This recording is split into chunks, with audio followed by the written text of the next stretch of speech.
time I met Sharon was back in 2005. I had just moved to Kansas City, and other than my roommate that I stayed with in Olathe, I really didn't know anybody. And so I went church shopping because I had to find a home church, and I ended up stopping at Overland Park First Assembly off 75th Street. And when I came in, the person that I would soon come to know as Sharon was leading worship, and I noticed she was cute and she had a really good voice. And I was like, man, I wonder if I get the chance to talk to her. And what was really cool is because as I've come to know Sharon, she's very good at making a point to recognize new people and make them feel welcome. And so right at the end of that service, I remember she immediately walked to where I was at, introduced herself, asked about me, and even invited me out to dinner with a bunch of people our age, a group of 20-somethings, and we went out to Chili's in Merriam. So it was the first time in Kansas City that I really started to feel at home, and I had a social group now, and so that was just a really memorable thing, and definitely left me with a very good first impression of Sharon. The first time that I met Adam, I was leading worship at an Assemblies of God church, and I don't really remember it very well. But I remember he was fun and enthusiastic, and he wanted to be friends, and that's what happened. So the first time I asked Sharon out on a date, would have been a long time ago, back in that 2005 time frame, and I just remember she was very clear about not reciprocating any level of interest. I remember the first time that Adam asked me out on a date. He sent me a text message or called me on the phone, I can't remember, asking me if I wanted to go with him to Worlds of Fun because he really likes roller coasters and wanted to know, do I like roller coasters too? It was really awkward, and I couldn't really quite determine whether or not he was asking me out on a date, but I definitely did not want to go. After I turned him down, I didn't hear from him for a long time. Started back in 2005, but we lost contact for a number of years, and then touched base, I think, on Facebook, and after touching base for a very short period of time, lost contact again for a period of years. And it wasn't until 2013 really that we picked back up, and Sharon used to do Brenner's at her house, breakfast for dinner, and started inviting me to those, and again found myself in a similar position as I was in 2005, where it provided me like a whole social group. She's a really good gatherer of people, and so we were able to really pick our friendship. I had no idea at that time when we reconnected again that he and I both had recently broken up. Me with my boyfriend and he with his wife at the time. But yeah, I knew for a period of time, well before Sharon did, that I wanted to date her, and I think I made it. I made it pretty clear that that was what I wanted, and she made it pretty clear that was not what she wanted. So yeah, that dynamic went on for quite a while. There might have been some emails exchanged, but there's obviously no verification of those emails. I don't think they exist anymore. Anyway, supposedly there might be, some emails that were exchanged about how I thought that we belonged together, and she didn't necessarily see it that way. And so, wow, I am really incriminating myself right now. There were lots of emails, one in particular, where he outlined all of the reasons why we were meant to be together. Quite frankly, I had already told him that I wasn't interested, so this email just really irritated me. And I can't say that my response was very kind. For one thing, he really felt like that he and my brother Sam were two peas in a pod. And frankly, I don't care how he feels about my brother. It wasn't gonna. So after going to Brenner's for a while at Sharon's house, I remember there was a time, I think she took a trip back home. And so she was gone for a week, and there wasn't gonna be Brenner. And I was like, there needs to still be Brenner. This is a tradition. And so we carried it on, and everybody got together. And I was going through the prayer journal just to kind of catch up on where the prayer requests were, because that was something she would manage with everybody. She'd bust open the prayer journal and make sure we got updated on where everybody's prayer requests were and stuff. So I looked through it, and not intentionally, I went back further than I should have. And I saw, oh, what's this? There's this trend. Sharon asking for a husband. Sharon needs a husband. Pray for Sharon to find a husband. And I'm like,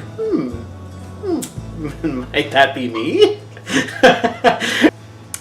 So my first day with Adam, he sent me the most charming video invitation of all times. And I felt like I really had no choice but to say yes. Loves me, does me not. Damn it! Wait a second. Ah! He loves me. Ha ha ha ha ha! Hey! What's up? Did I tell you we're going out Thursday night? Taking you out Thursday night. Okay, so if I could describe that first date, have you ever tried talking to a wall? Because it was very much akin to that. I mean, like the expressions and the talk, and then nothing came back. Yep, like talking to a wall. I felt like we were in a bad cycle of every time I would be friendly to him, he would then come back and say, "Are you sure you don't want to date me? Well, we're perfect for each other. Of course we should be together." And it really didn't help the situation that pretty much everybody felt the same way. I felt like I had no allies. Like, I was like, people, can't you understand? I do not want to date this guy. And yet, here's my mother saying, "Are you sure you don't like Adam?" And Pastor Denzel saying, "Well, you sure you don't like Adam?" My brother Sam saying,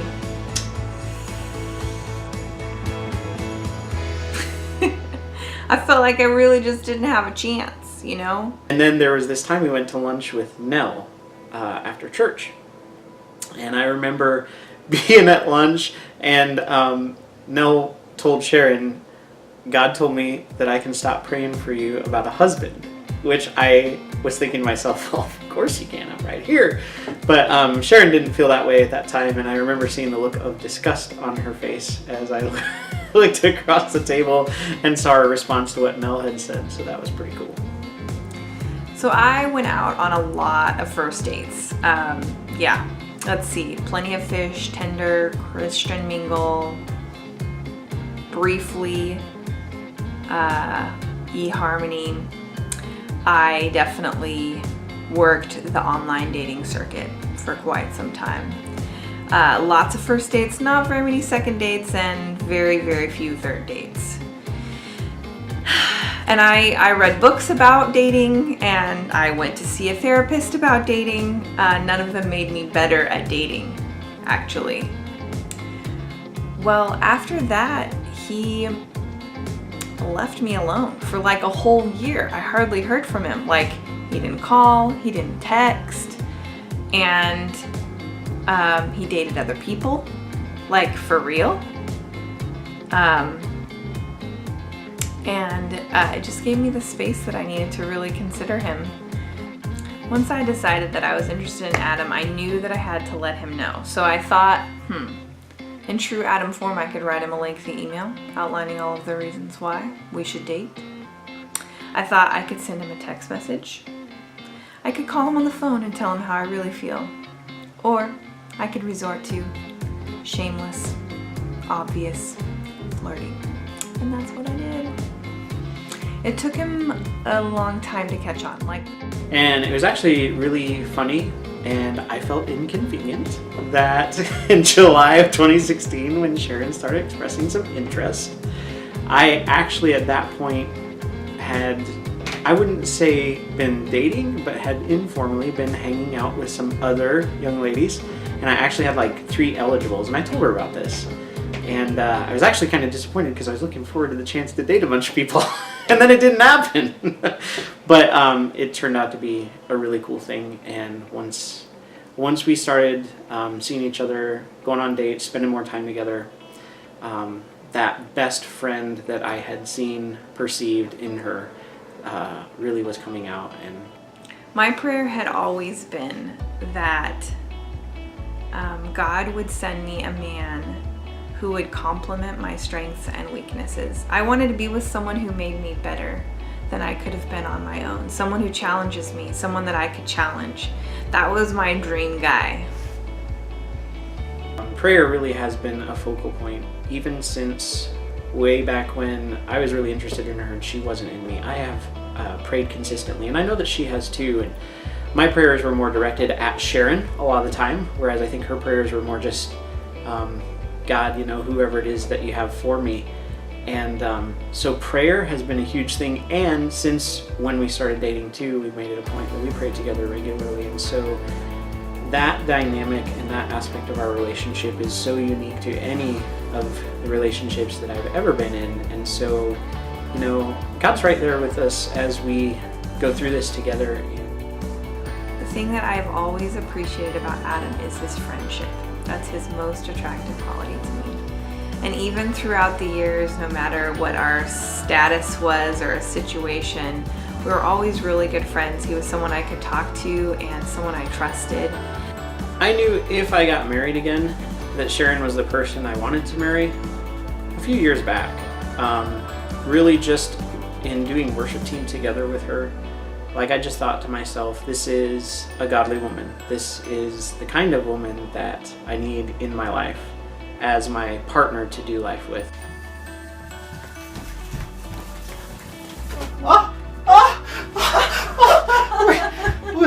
No way. Will you marry me? You.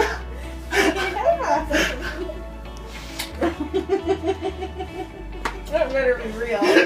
It's not better be real. It's very real, I assure you. Oh, give me your finger. Oh, and it fits.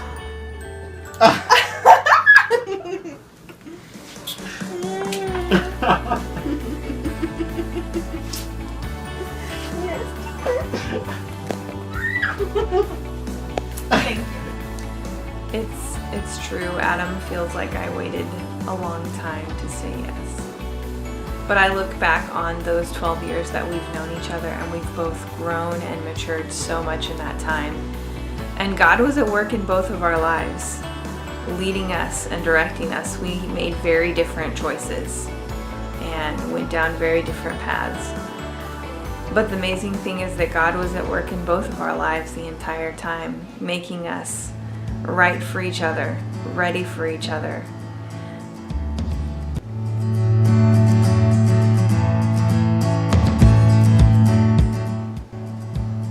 I racked up a lot of interesting stories in my time of online dating. Just by the way, I like you.